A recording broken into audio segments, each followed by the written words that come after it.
mga ninjang layas. Meron na rin akong i-share sa inyo. Kasi alam nyo naman, sharing is caring. Ito ay cleaning hack again. So kung napanood nyo na yung aking cleaning hack kung paano tanggalin ng rayon, ngayon maglilinis naman tayo ngayon ng bike.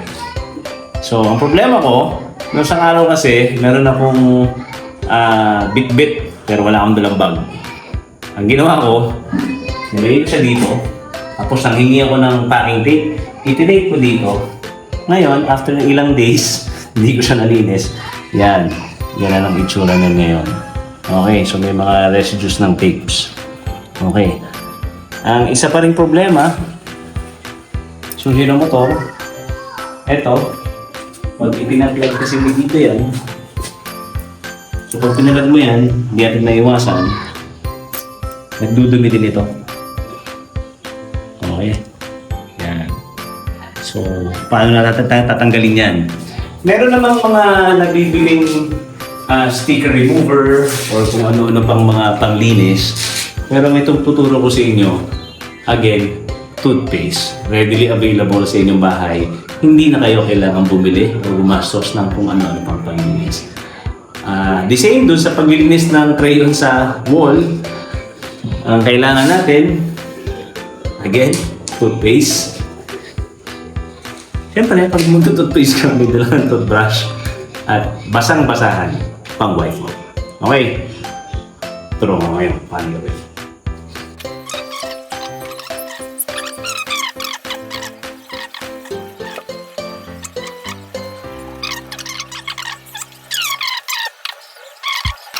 Diba?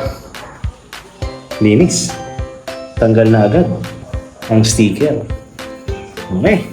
So, kung naman sa kabila. So, medyo shock-shock sa dulo yan.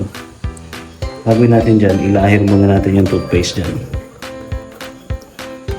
So, sa mga hindi nakakaintindi, ilahir, Batanggenyo word, ipahin. Batanggenyo tayo, kaya ilahir. Yun na. So dito, medyo mahirap yung suksukin. Technically, kahit nga itong basahan na lang na to, pwede mo na siyang ikuskus dyan.